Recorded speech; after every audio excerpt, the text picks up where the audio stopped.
inviter à ouvrir la parole de Dieu.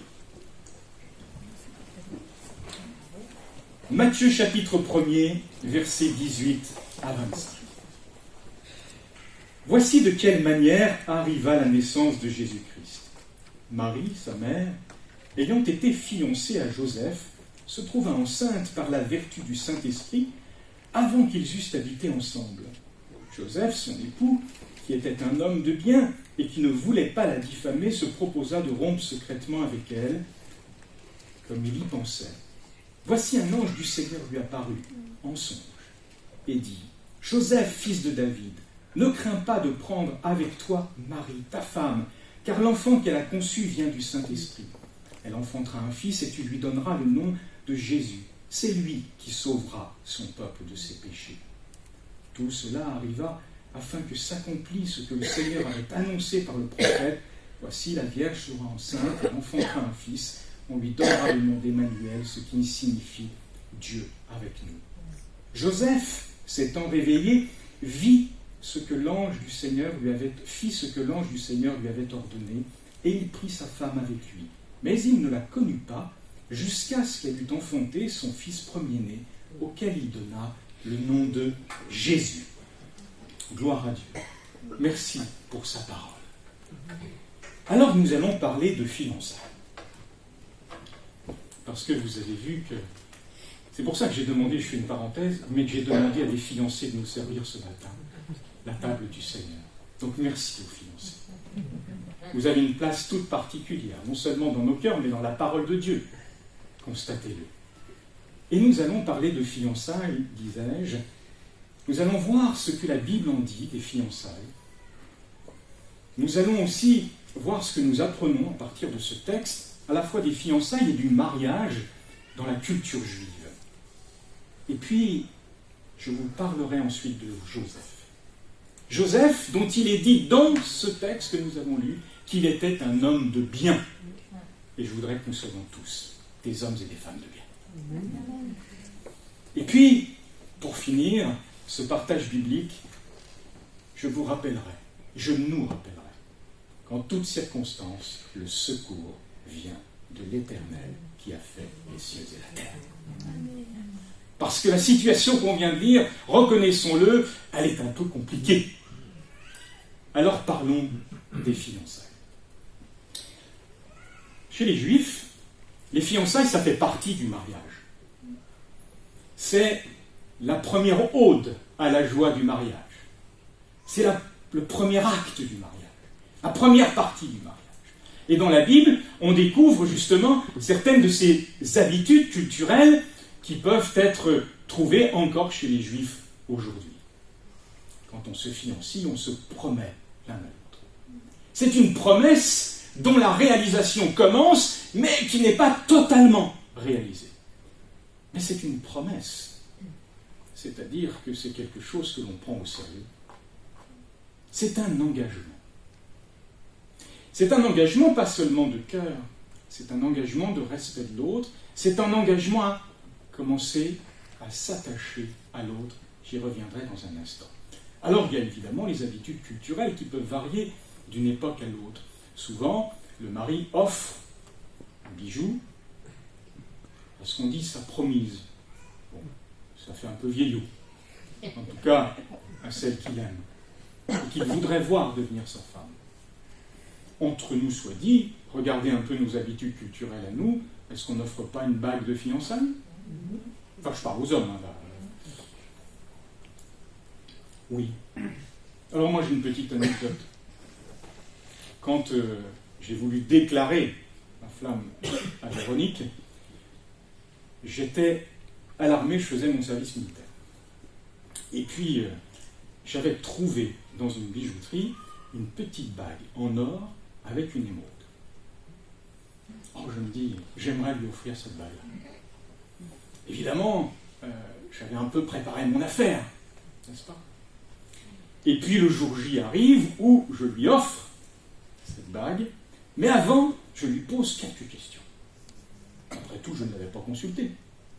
Je lui dis, est-ce que tu aimes l'or? Ah, pas du tout. J'aime l'argent. La couleur verte, espérance. Ah, moi c'est le bleu. Bon. Je lui ai offert tout de même la bague. Eh bien, figurez-vous qu'elle l'a aimée, qu'elle la porte encore de temps en temps, et qu'elle l'a en tout cas gardée dans sa boîte à bijoux. Bon.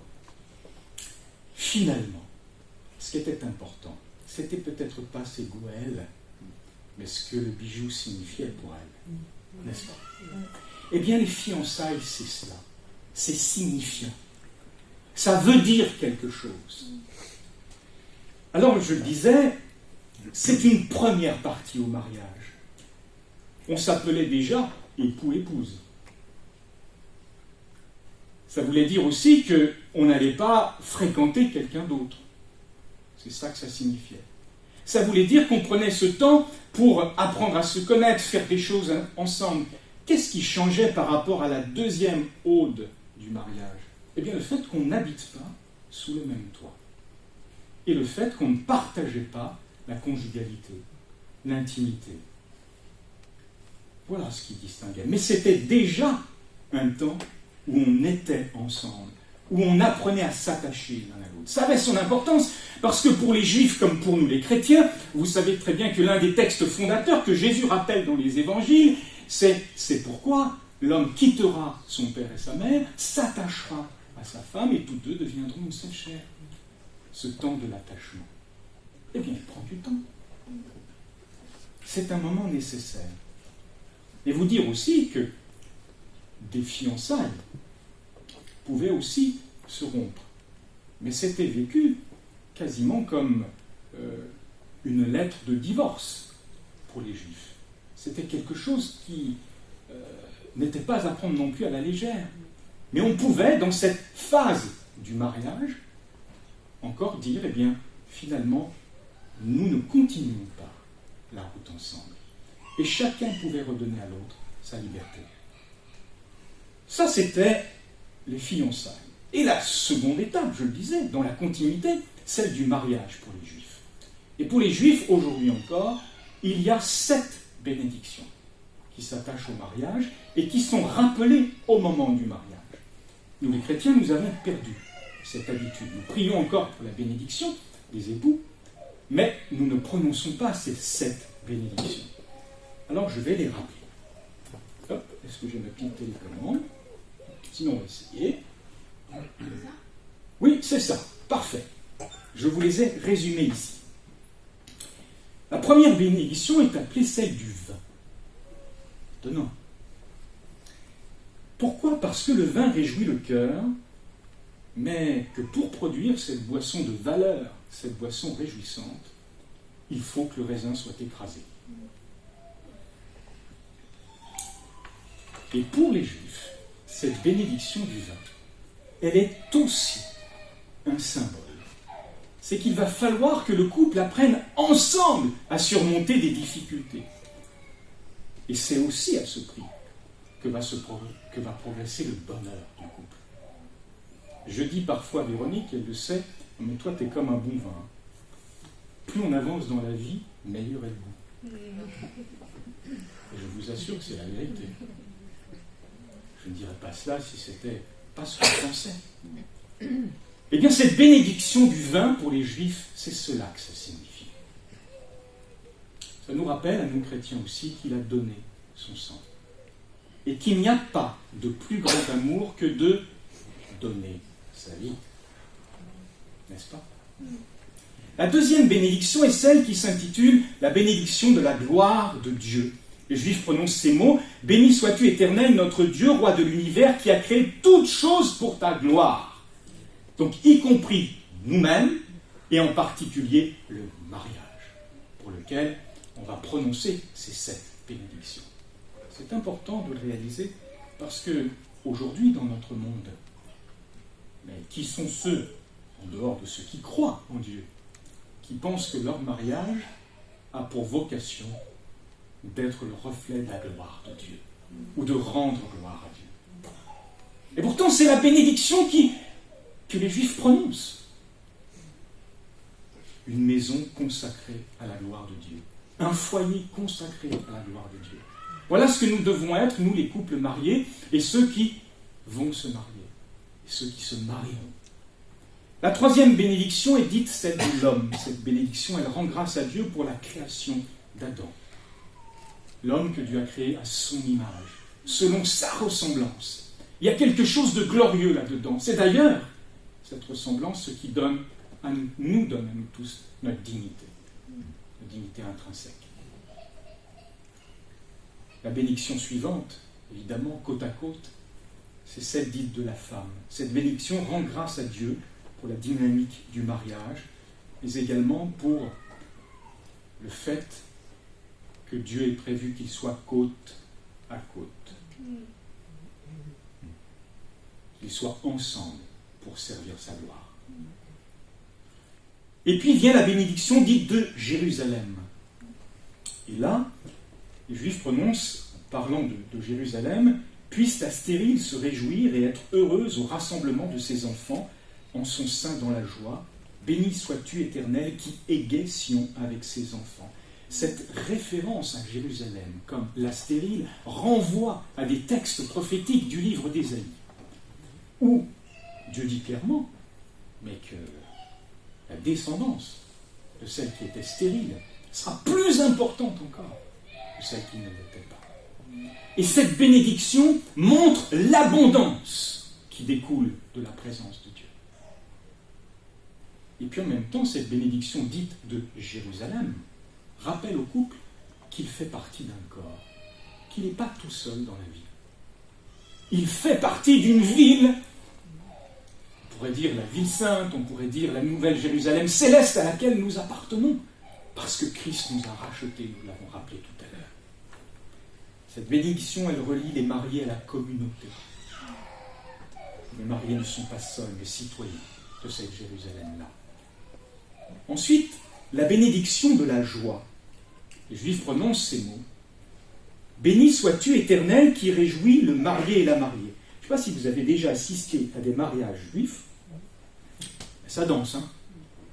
Ça chante, ça danse, il y a de la musique, et c'est intergénérationnel, les danses. Moi, ça me plaît énormément. Vous connaissez les rythmes entraînants. On est dans la joie.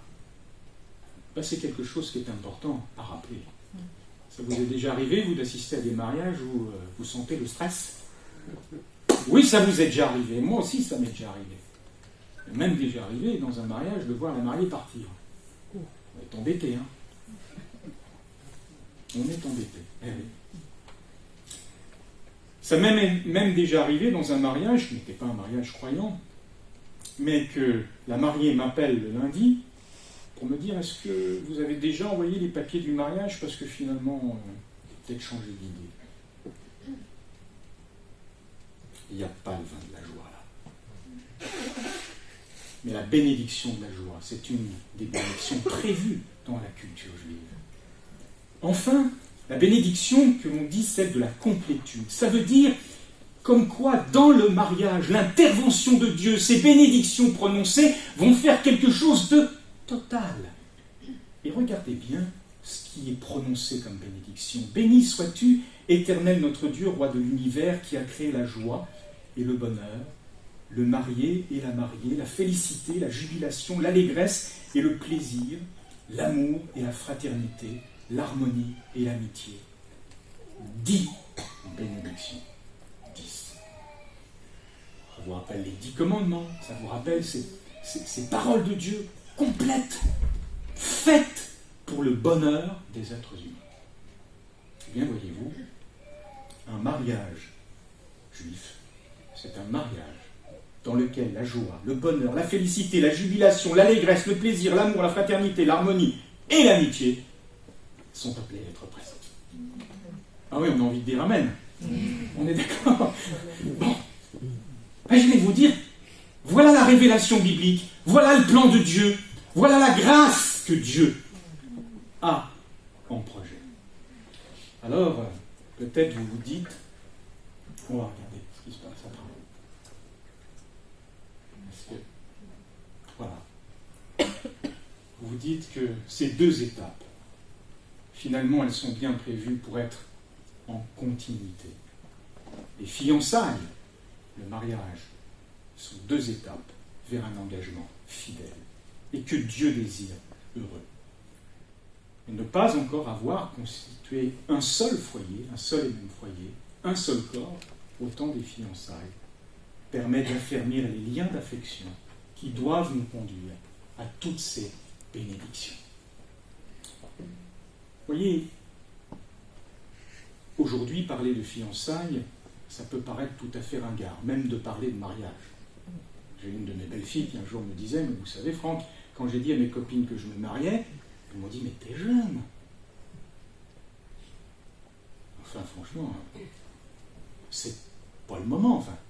Et souvent, on ajoute, profite de la vie. Je voudrais savoir ce que ça veut dire. Quand on voit le désastre, ou les désastres, qui émotionnellement en découlent, de quel profit parle-t-on? La vision de la Bible, elle est tout à fait différente. Alors je voudrais préciser 2-3 choses, pour bien qu'on comprenne, parce qu'on n'est pas dans la culture juive. On est dans une culture chrétienne, au sein de cette Église, mais pas dans le monde dans lequel nous vivons, on sera bien d'accord. Les fiançailles, ça n'est pas l'union libre. Je veux préciser ça tout de suite. Parce que certains me disent, mais de toute façon, le Seigneur, il sait qu'on aime, qu'on s'aime, qu'on est fidèle, etc., etc. Je rappelle une citation de Jésus, quand il était en discussion avec la Samaritaine. Cet échange d'amour qu'il y a entre les deux. Parce qu'il mesure toute la soif intérieure de la femme qui vient puiser au puits, alors que lui se trouve assis là, et qui lui dit, mais si quelqu'un boit de l'eau que je lui donnerai, il n'aura plus jamais soif. Elle a du mal à comprendre tout cela. Et dans le dialogue qui s'installe, à un moment donné, Jésus lui dit, va chercher ton mari. Et lui, elle, répond à Jésus, mais je n'ai pas de mari. Et Jésus ajoute, t'as raison, l'homme avec lequel tu vis n'est pas ton mari. Vivre avec quelqu'un, ce n'est pas être marié. Est-ce que chacun peut entendre ça? Il y a un projet de Dieu. Ce projet de toute éternité, il se résume en un mot. Alliance. Et ce mot-là repose sur un second qui le transcende. C'est amour. D'accord? C'est parce que Dieu a tant aimé le monde qu'il a donné son Fils unique afin que quiconque croit en lui ne périsse pas, mais qu'il ait la vie éternelle. C'est ce que nous avons célébré tout à l'heure. Voilà la vision de Dieu. C'est à la fois l'alliance et l'amour. Si je vis avec quelqu'un, mais où est l'alliance? Peut-être l'amour est-il là? Et si je contracte une alliance qui est sans amour? Mais la flétrissure ne tardera pas à prendre place. N'ai-je pas raison en disant ces choses? Chers frères et sœurs, les fiançailles ont une importance dans la Bible parce qu'elles préparent l'alliance. Elles sont déjà une alliance. Et en même temps, elles vont préparer l'accomplissement de l'alliance dans l'amour. Quand l'apôtre Paul parle aux Corinthiens, il se fâche un peu après eux. Parce qu'il leur dit, vous êtes prêts à suivre n'importe qui. Il dit, alors que moi, je vous ai fiancé à un seul époux, Jésus-Christ. Si les fiançailles n'avaient pas d'importance, ni Jésus ni Paul n'en parleraient. Vous comprenez cela? Alors c'est pas parce qu'aujourd'hui on pense autrement que la Bible est devenue ringarde pour autant. La Bible, elle porte en elle la parole de Dieu. C'est-à-dire ce que Dieu a de meilleur pour nous. Après, on prend ou on ne prend pas. Mais en tout cas, Dieu nous l'offre. Certains pensent que l'intimité sexuelle, elle va venir renforcer l'amour, et c'est pour la raison pour laquelle il faut garder le mariage pour plus tard. Et laissez-moi vous dire que là aussi, la parole de Dieu, elle est très simple, très transparente, très claire, également dans les exemples qu'elle donne. Elle nous parle d'un couple. Il s'agissait de Amon, fils de David, et de Tamar, qui était la demi-sœur d'Amon. On nous avait dit dans la Bible que Tamar était particulièrement belle et que Amon l'aimait. Tout ça nous est raconté dans le 2e livre de Samuel au chapitre 13. Sauf que Tamar lui dit, mais voilà, faisons les choses dans le sens de l'alliance, du mariage. Parle à mon père. Mais Amon n'a pas souhaité attendre. Et voilà qu'il force Tamar à coucher avec lui. Et surtout, il y a une phrase terrible ici, que je vous livre. Parce que moi, elle m'a toujours particulièrement fait mal. Puis Amon eut pour Tamar une forte aversion, plus forte que n'avait été son amour. Cette phrase-là reconnaît qu'Amon aimait Tamar, mais que son aversion à un moment donné était plus forte que son amour. Comment c'est possible? Alors qu'ils avaient couché ensemble. Comment est-ce possible? Eh bien, c'est possible parce qu'il n'y a pas l'alliance. Il n'y a pas l'attachement. Il n'y a pas, et ce temps, à la fois des fiançailles et du mariage. Chers amis, je veux terminer cette partie en disant aussi autre chose. Les fiançailles ne sont pas faites pour durer toujours. Ça fait partie, je l'ai dit, du mariage. Mais c'est une première ode à la joie. Et à la suite. Le foyer qu'on construit ensemble, qu'on bâtit ensemble, qu'on vit ensemble. Voilà le projet de Dieu. Si j'insiste en disant les fiançailles ne sont pas faites pour durer éternellement, c'est que là aussi, notre civilisation a bien changé les choses. Moi, quand je parle avec des plus jeunes, qu'ils soient chrétiens ou non chrétiens, on me dit ah oui, mais d'abord, il faut qu'on ait acheté un appartement, ou il faut qu'on ait une bonne situation financière, ou il faut qu'on ait ceci, ou il faut qu'on ait cela. Regardez les critères que nous mettons. Je ne dis pas que certains ne sont pas de bon sens, mais regardez, écoutez les critères qu'aujourd'hui notre société met. Et vous allez voir qu'il vous manquera toujours quelque chose pour vous marier. Ne soyons pas comme cela. C'est-moi vous dire qu'ils sont nombreux dans cette salle, ceux qui se sont mariés avec 4 fois rien. Et je ne mens pas. Et je ne mens pas. Moi, ce qui m'a aidé, c'était le couple de mes grands-parents. Le premier meuble de cuisine de ma grand-mère, vous voulez que je vous dise, c'était pas acheté chez une enseigne suédoise bien connue. C'est plus léger que ça. C'était des cagettes dans lesquelles on rangeait les assiettes, on rangeait les couverts. Des cagettes. Alors aujourd'hui, ça ferait tendance. Mais à l'époque, c'était pas spécialement tendance. Mais c'était ça. Furent-ils malheureux pour autant? Non. Laissez-moi vous dire même que quand on a des commencements très modestes, on en garde un bon souvenir. Là, je parle en connaissance de cause. Véronique et moi, on n'oubliera jamais la petite table de cuisine qu'on nous a prêtée quand on s'est mariés, parce qu'on n'avait pas de table de cuisine. Et on nous oubliera jamais ceux qui nous l'ont prêtée. Voyez? Et vous hochez la tête parce que vous savez que c'est vrai. Mais oui, c'est vrai. Et c'est dans cette solidarité à l'égard des jeunes mariés que la communion fraternelle s'exprime aussi.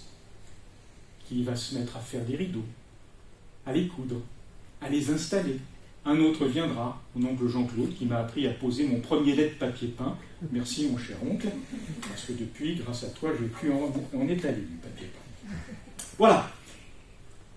Vous avez compris ce qu'étaient les fiançailles, vous avez compris que ça fait partie du mariage, et vous comprenez maintenant la situation dans laquelle Joseph et Marie étaient. Alors, on s'attaque au problème. Joseph découvre que Marie est enceinte. On va voir. Voilà, ça s'ouvre. Regardez pas tout de suite l'image, j'ai pas pu la décaler. C'est pour la fin l'image. On va parler réseaux sociaux à la fin. Mais d'abord, on parle du texte biblique. La Bible nous dit que Joseph était un homme de bien. Joseph découvre que Marie est enceinte. Comment imaginer ce que fut leur première conversation à ce sujet? La Bible ne nous en dit rien, mais chacun d'entre nous imagine bien que ça n'a pas dû être simple. En effet, comment trouver pour Marie les mots qui pourraient expliquer à son futur époux la visite de l'ange Gabriel? Allez, vous vous mettez simplement dans le moment là. Vous êtes une femme, vous êtes enceinte et vous expliquez à votre fiancé qu'un ange est venu vous parler et que vous attendez un bébé. Je pense que Joseph ne crut pas Marie. Je pense qu'il ne la crut pas. Je pense qu'elle a dû lui expliquer. Mais non, il l'a écouté. Ça, j'en suis certain. Mais même si la Bible ne nous livre pas beaucoup de détails, la première chose qu'on apprend de Joseph, c'est qu'il ne voulait pas la diffamer. Je trouve ça incroyable. Et on va voir les 3 caractéristiques maintenant de cet homme de bien. Et je vous garantis que ces caractéristiques, il faut qu'elles soient dans nos vies. Il ne voulait pas la diffamer parce que Joseph a le souci de la réputation de Marie. Il ne veut à aucun moment qu'elle ne soit calomniée. Il sait très bien là que les langues vont se délier. Peut-être ont-elles déjà commencé. Il sait très bien, Joseph, comme chacun d'entre nous on le sait, que ça cause dans ces moments. Et on sait très bien, parce que la parole de Dieu le rappelle, que la langue est un feu dévorant. Et là, ça dévore, je peux vous le dire. Et il a un réflexe qui, moi, me paraît être exemplaire et que nous devrions avoir. C'est d'abord de nous dire, bon, comment est-ce que je préserve l'autre que j'aime? Ce n'est pas notre premier réflexe. Notre premier réflexe, c'est comment est-ce qu'on préserve nos intérêts. Notre premier réflexe, c'est comment on va pouvoir encaisser une rupture sentimentale. Et surtout, comment on va pouvoir montrer que les torts ne sont pas de notre côté. C'est ça notre premier réflexe. On va chercher à se justifier. Mais tous, ça nous est naturel, ça. Et notre esprit se transforme naturellement, je vais le dire comme cela, en accusateur de l'homme ou de la femme à l'origine de notre douleur. Et quand je parle là, je ne parle pas seulement des situations où on est marié, où on est fiancé, etc. Je parle de manière générale. Celui qui nous blesse mérite d'être abattu. En tout cas, c'est comme ça que nous réagissons intérieurement. Et pourtant là, Joseph, la première chose à laquelle il pense, c'est qu'il ne veut pas la diffamer. Sans faire nécessairement le choix du silence, il cherche les moyens de ne pas lui causer davantage de tort. Regardez bien la manière dont c'est écrit. Il ne voulait pas. C'était son choix. Je le redis, c'était son choix. Et chers frères et sœurs, dans une situation difficile que nous pouvons connaître, notre choix, c'est de diffamer ou de ne pas diffamer. Et c'est notre choix. Joseph avait choisi. Deuxièmement, la Bible nous dit qu'il se proposa, et on va voir qu'est-ce qu'il a proposé. Et là aussi, le verbe utilisé m'interpelle. Joseph réfléchit, cherche des solutions pour sortir de la crise. Je pense que c'est une bonne attitude. Il s'implique dans la recherche d'une issue alors qu'ils sont dans une impasse et qu'ils y sont tous les deux. Et en plus, à première lecture des événements, c'est quand même pas lui le premier coupable. Mais bien qu'il ne soit pas le premier responsable, parce qu'il est fiancé à Marie, il est solidaire de Marie. Et par conséquent, il s'implique dans la recherche d'une solution, d'un chemin d'avenir. Et il va faire une proposition. J'y vois là un tempérament exceptionnel.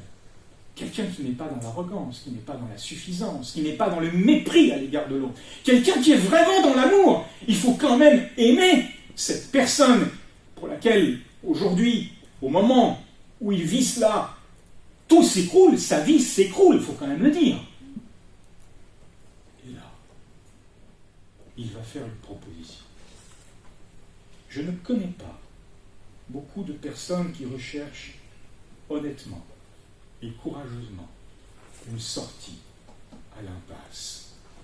Ce qui me frappe aussi, c'est qu'ils cherchent à avancer. Et ça, je m'adresse particulièrement aux hommes. Parce que souvent, c'est notre réaction. Dire, bon, allez, on se relève, allez, on va y aller. On va pas rester là, planté, pas bouger. Bon. Alors, il cherche à avancer, mais il n'impose pas. Il propose. Figurez-vous qu'un jour, un de mes enfants passait par un temps difficile. Il était dans une impasse, vraiment. Honnêtement, il n'y avait pas de vision d'avenir à l'endroit où il se trouvait. Et donc, à la maison, nous avions décidé de prendre un temps de prière pour cela. C'était un jeune homme, mais clairement, il avait espéré un emploi, toutes les portes s'étaient fermées, alors il fallait qu'il travaille pour pouvoir payer les études qui lui restaient. Il était coincé. Et il avait fait un dernier essai, il avait été un nouvel entretien, et la réponse avait été « Ah ben, on est désolé, on vient d'embaucher la personne que je veux. » Il rentre à la maison, et c'est vrai qu'il était découragé. Il disait « Mais je fais quoi, moi, maintenant? Je suis dans une impasse. » Et je lui ai dit « Écoute, on va prier. On va chercher la face de Dieu. » Et nous voilà autour de la table, en prière, et quand on prie, qu'on cherche la face de Dieu, il y a un temps où on parle, il y a un temps où on se tait. Et ça aussi, pensez-y dans la prière. On n'est pas des moulins à parole. Et il y a eu un temps où on s'est tu. On gardait le silence. Et voilà que j'ai une vision. Je me vois à côté de mon fils, au début d'une impasse. De chaque côté, il y avait des immeubles très hauts. Et au fond, il y a un mur. C'est une impasse. Et je sens l'Esprit de Dieu qui dit « Avance ». Je prends mon fils avec moi et j'avance. J'avance jusqu'à la moitié de l'impasse. Je ne vois pas très bien où on va, à part dans l'impasse. Je sens à nouveau l'Esprit de Dieu qui me dit « Avance encore ». Et j'avance encore. Et là, je m'aperçois qu'entre le mur et derrière l'immeuble, il y a un passage. Sauf qu'à l'entrée de l'impasse, je ne pouvais pas le voir. Il fallait que je sois dessus. Je comprends alors que Dieu nous demande de continuer à avancer. Je dis donc à mon fils, eh bien, nous allons placer notre foi en Dieu. On va continuer d'autres démarches. Le lendemain, le dernier employeur qu'il avait vu l'appelle et lui dit « Est-ce que vous êtes encore disponible parce que la personne qu'on avait embauchée qui était venue juste avant vous, finalement, s'est désistée. Est-ce que vous prenez le poste ?» Et oui. Il fallait continuer d'avancer dans la foi. Puisse cela vous encourager. Joseph fit une proposition. Il essaya d'avancer. Et sa proposition, c'était quoi? De rompre secrètement. On reconnaît bien là notre Joseph. Secrètement. C'est pas qu'il ait quelque chose à cacher. Je pense, pour tout vous dire, qu'il n'avait pas honte de Marie. Il l'aimait. Il n'avait pas quelque chose à cacher. Mais qu'est-ce qu'il cherche à préserver dans tout cela? Mais c'est leur vie sentimentale, leur vie intérieure, leur jardin secret. Aujourd'hui, ils sont où, vos jardins secrets? Quand tout s'étale sur les réseaux sociaux. J'ai pris ça sur un réseau social, c'était des couples qui ont divorcé, qui organisent une divorce party à Toronto. Et tout s'étale. Chers amis, je suis un grand-père aujourd'hui, et vous le savez. Mais ça veut dire que j'ai été un père. Il y a eu un moment donné où j'ai conseillé à mes fils d'arrêter leur compte Facebook. Conseil. En disant, mais enfin, vous cherchez quoi là? Les vies sont étalées sur le monde entier. Et le jour où, voilà, vous êtes en photo avec un tel, et puis les circonstances de la vie font que, ben voilà, on ne se côtoie plus. Internet a une mémoire d'éléphant. N'oublie pas. Où est votre jardin secret? Joseph proposa de rompre secrètement. Chers amis qui m'écoutez, de grâce, n'étalez pas votre vie privée. Elle est un cadeau de Dieu. Vivez-le comme une grâce. D'accord? Parce que vous pourriez tailler sans le savoir des bâtons pour vous faire battre. Joseph respecte la vie privée de Marie, comme il respecte la sienne. C'est se respecter que de respecter l'autre. Vous comprenez maintenant pourquoi Joseph était un homme de bien? S'il vous plaît, que le Seigneur vous permette de retenir ces 3 points et que vous soyez tous, toutes d'abord, des femmes de bien, tous des hommes de bien. Nous terminons. Nous terminons par l'acteur de grâce. Ah oui, avant, je fais un petit rappel. Marie aimait chacun votre femme comme le Christ a aimé l'Église et s'est livré lui-même pour elle. C'est l'apôtre Paul, vous savez, qui dit, et qui ajoute que chaque femme respecte son mari. Il y a là une comparaison avec Christ et l'Église. C'est aussi une des raisons, rappelez-vous, que nous sommes des couples pour la gloire de Dieu. Nous sommes aussi pour refléter l'amour de Christ et de l'Église. Ne l'oublions pas. Je trouve que parfois, chez les protestants de manière générale, protestants évangéliques aussi, on considère un peu avec légèreté cet aspect des choses. Honte à nous quand on ne reflète pas l'amour de Christ et de l'Église. Que le Seigneur nous pardonne et qu'il nous corrige dans son amour. Allez, le secours vient de l'Éternel. Alors, comment il vient, ce secours? De manière incroyable, là aussi. Comme Joseph pensait à une mauvaise solution, mais il ne le savait pas encore. Comme il y pensait, c'est-à-dire qu'il préparait sa rupture avec Marie, Dieu intervint par l'intermédiaire d'un rêve. C'est-à-dire, ce qui n'était pas du tout prévu, arrive. Avec Dieu, c'est ça, non? Laissez-moi vous raconter quelque chose qui m'a fait rire de joie. J'étais hospitalisé, vous le savez. Je priais parce que il y avait un homme que j'avais à cœur depuis plusieurs mois, que je n'avais pas revu depuis des années. Il dirigeait une entreprise de couverture. Et puis, son entreprise avait fait faillite et il était passé par des temps difficiles. Et un jour, moi, je lui avais dit, mais vous savez, moi, je crois en Dieu, est-ce que vous me permettez de prier pour vous, etc. Voilà. Et je savais qu'il avait abandonné son entreprise, mais je savais qu'il était devenu brancardier pour un service d'ambulance, etc. Bon. Et puis, voilà, je porte cet homme dans mon cœur, très simplement. Ça ne veut pas dire que je prie pour lui tous les jours, voyez-vous. Mais je le porte dans mon cœur. C'est ça l'amour, porter quelqu'un. Et voilà qu'on vient me chercher pour des examens. Donc je suis sur mon lit d'hôpital. Quelqu'un rentre dans la chambre avec masque et bazar. Et me dit « Ah, ça me fait plaisir de vous revoir !» Intubé, tout machin. Oui. Vous me reconnaissez? Pas vraiment, monsieur. Le masque. Ah oui! Je suis Stéphane. Vous vous souvenez, il y a des années? Vous avez pris soin de moi. Vous vous souvenez, vous avez prié, etc. Eh bien, je suis brancardier dans cet hôpital. Alors, tout ce que vous voulez, demandez-le. Quand vous voulez. Vous sonnez les infirmières, vous dites, est-ce que Stéphane peut venir? J'ai besoin de quelque chose, viens vous le chercher. Je vous l'apporte. Voilà. Voilà. Voilà les miracles de Dieu. Quand on n'attend pas quelqu'un, qu'on n'attend pas quelque chose, c'est là, et au bon moment. Et là, comme il y pensait à se séparer, au moment où Joseph pense à une mauvaise solution, Dieu va lui porter secours. Et de quelle manière?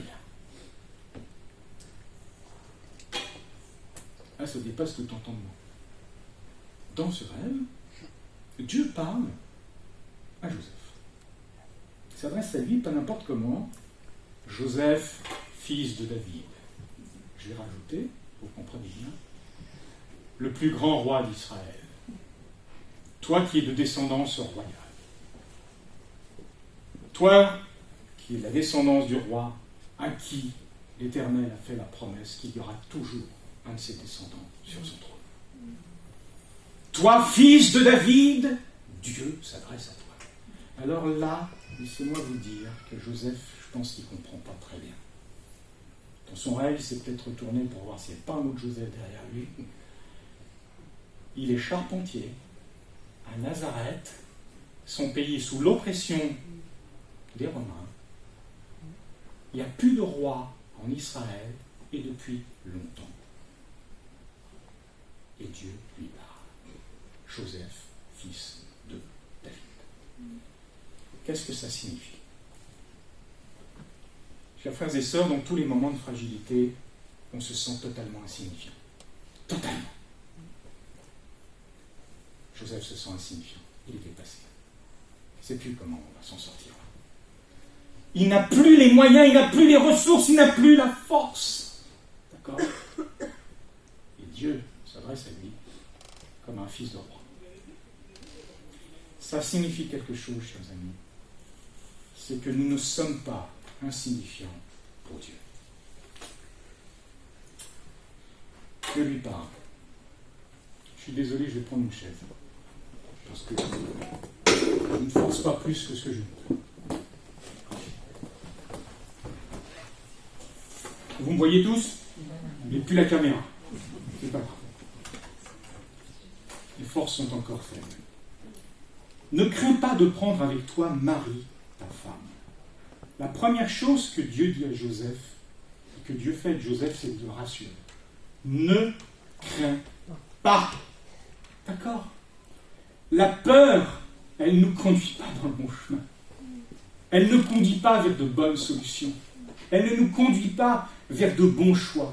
Et en plus, Dieu rappelle à Joseph que Marie est sa femme. Vous vous rappelez que c'était déjà ce statut-là, bien qu'il soit financé. Donc j'allais dire, Dieu fait aussi le premier pas dans la suite du mariage. Il s'en charge. Ça a bien changé. L'enfant qu'elle a conçu vient du Saint-Esprit, elle enfantera un fils. Bon là, c'est une révélation évidemment que je ne passerai de commenter. Comment comprendre une telle révélation? Il est un simple charpentier dans la ville de Nazareth, et voilà que d'un seul coup il réalise qu'il va entrer dans un plan qui le dépasse. Chers frères et sœurs, apprenons à écouter Dieu quand on ne sait plus où on en est. D'accord? D'accord?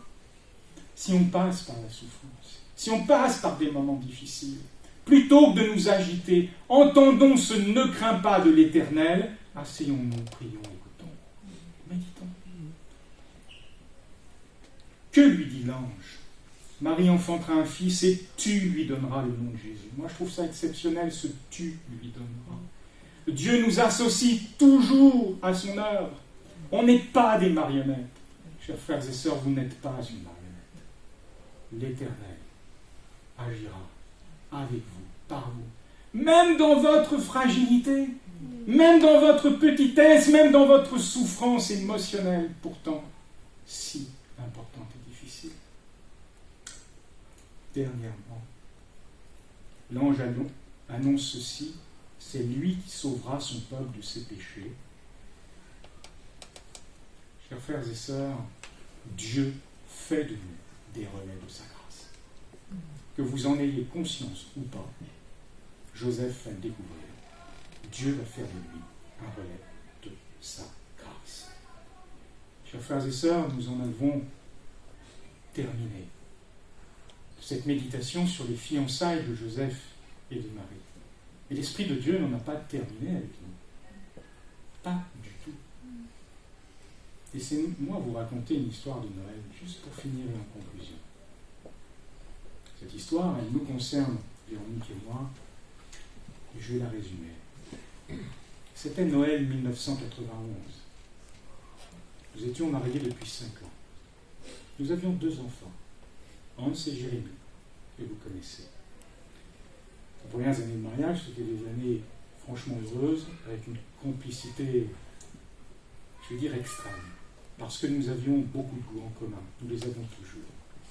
On aimait s'acheter les mêmes baskets, grises et jaunes, pour pouvoir courir ensemble, faire du sport, tout cela nous enchantait.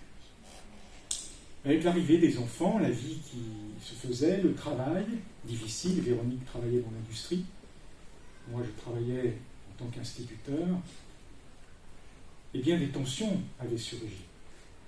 Bien naturellement, je vais le dire comme cela. Rappelez-vous la bénédiction du vin. Il faut qu'à un moment donné le raisin soit écrasé. Nos caractères, nos histoires de vie, tout cela crée parfois de la distance et de la réaction. Quand les enfants arrivent, les tensions entre le mari et la femme arrivent aussi. Parce que les deux ne réagissent pas pareillement aux pleurs d'un enfant.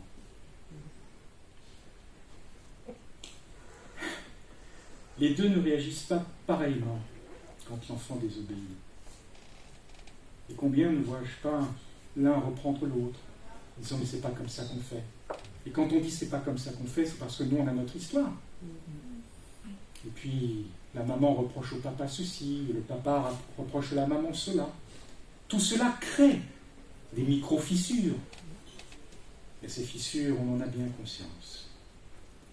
Et ce soir de Noël 1991, Véronique et moi, on le savait, on était en tension. Véronique s'était endormie, les enfants aussi, mais moi je ne trouvais pas le sommeil. Alors, regardons une dernière fois.